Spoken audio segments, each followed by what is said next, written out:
प्रसाद प्रदान करके लोगों के बुद्धि को शुद्ध करना, पवित्र करना। तो हम लोग को अंतर्राष्ट्रीय देश विदेश में अनेक स्थानों पर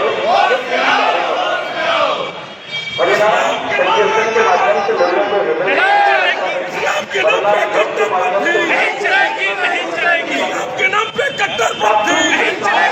चलेगी, आपके नाम पे कट्टरपंथी नहीं चलेगी, नहीं।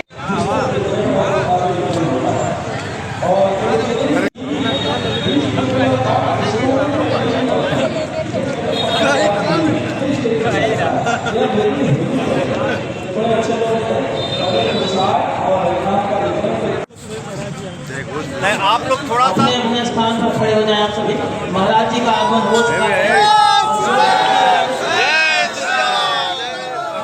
रूप धारण किया है।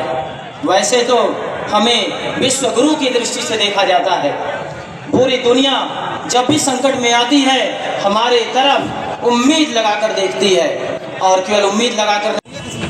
महाराज जी हम सभी के बीच में आ चुके हैं। आप सभी अपना स्थान ग्रहण कर लें, और जो लोग भी पीछे हैं बाएं खड़े हैं, ये गैलरी खाली करके आप सभी कुर्सियों पे आ जाएं। प्रकार एक अंतर्राष्ट्रीय षड्यंत्र के तहत हिंदू जेनोसाइड, लोग पूछते थे मंदिर कैसे टूटे, और हिंदू मंदिरों के लिए आज जो दावा कर रहा है ये कब तोड़े गए थे, कैसे तोड़े गए थे।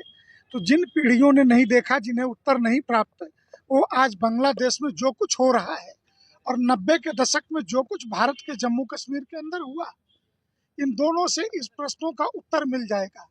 आगे की पीढ़ी हिंदू समाज की यह दंश न झेले, इसलिए इन विषयों का निपटारा अभी चाहिए। अगर गांव-गांव ये भारत के प्रत्येक जिलों में एक साथ प्रदर्शन हो रहा है, एक 3 दिनों की तिथि तय की है, इस 3 से 4 दिनों में भारत के प्रत्येक जिले अपनी सुविधा से हिंदू समाज उठ करके खड़ा हो। अन्यथा दुनिया में धर्म के नाम पर अगर सर्वाधिक हत्या हुई है तो हिंदुओं की हुई है, और वो हत्या है 45 करोड़ से ऊपर। तो अब हम इस हत्या को, इस बलात्कार को और इस दंश को सहने को हम तैयार नहीं हैं। सरकार से क्या मांग रहेगी? सरकार बनी हुई है 3-4 महीने से लगातार कोई कदम नहीं उठा। सरकार निष्क्रिय नहीं है। अगर सरकार निष्क्रिय होती तो बांग्लादेश में शेख हसीना की हत्या हो गई होती। 83 किलोमीटर की दूरी है ढाका और हमारे अगरतला के बीच में, त्रिपुरा की राजधानी की। और जिस तरीके से रेस्क्यू करके शेख हसीना को बचाया वहां से, उनके प्रधानमंत्री को, सरकार निष्क्रिय नहीं है। एक एक चीजों पर घटनाक्रम पे नजर रखे हुई है, लेकिन कठोर कदम उठाने के वक्त होते हैं। मैं पूछूं कि जब बांग्लादेश के अंदर जो पूर्वी पाकिस्तान था 1971 में, और जो कुछ हुआ उसके 6 महीने बाद सैन्य कार्रवाई हुई, उसका एकमेव कारण यह था कि जब श्रीमती इंदिरा गांधी जी ने कहा कि आप आक्रमण करिए, तो जनरल मानेक शाह जो उस समय सेनाध्यक्ष थे, उन्होंने एक सवाल पूछा कि मैडम आप युद्ध जीतना चाहती हैं या लड़ना चाहती हैं? तो हमें युद्ध जीतना है, इसलिए सरकार के टाइमिंग पे हमें सवाल नहीं करना। हम सरकार के साथ कैसे कदम ताल करके इस देश का जनमत खड़ा है कि नरेंद्र मोदी जो भी निर्णय लेंगे उस निर्णय के पीछे हम खड़े हैं। इसलिए समय का चयन उनको करने दीजिए, लेकिन देश एकजुट होकर के बांग्लादेश ही नहीं दुनिया के 129 देशों के हिंदुओं के साथ कैसे खड़ा होगा, ये हिंदुस्तान के हिंदुओं को दिखाना है। आज हिंदू जनमानस से क्या आह्वान करेंगे? आज आह्वान यह है कि ये जो कुछ हो रहा है इतिहास में भी घटित हुआ था, अगली पीढ़ी के सामने इतिहास न दोहराया जाए। इसलिए जाति पंथ के और संप्रदायों के भेद को तोड़ करके हिंदू समाज सड़कों पर उतरे और प्रतिरोध करे। सरकार से मांग कोई? सरकार से सीधी सी मांग है कि सरकार जो है बांग्लादेश में हस्तक्षेप करे, लेकिन हस्तक्षेप की टाइमिंग हम तय करने के पक्ष में नहीं है। सैन्य कार्रवाई भी करें? सैन्य कार्रवाई तो, हस्तक्षेप का अर्थ क्या होता है? हस्तक्षेप कहते किसे हैं? सैन्य कार्रवाई शांति सेना की तरह से सेना उतरे वहां, बिना सेना के उतारे कोई विकल्प नहीं है। और 1 करोड़ 20 लाख हिंदू हैं, 8% हिंदू आबादी है बांग्लादेश में।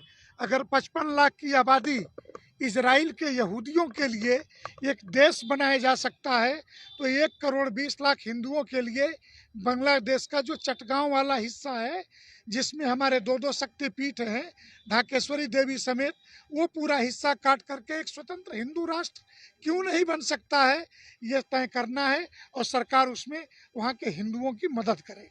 मुस्लिम चाहेंगे कि हम 20% है तो एक अलग देश बनाएं। 23% नहीं, इसका उत्तर ले लीजिए। 23% जब वो थे, 30% भूमि काट करके उनको देश दिया जा चुका है।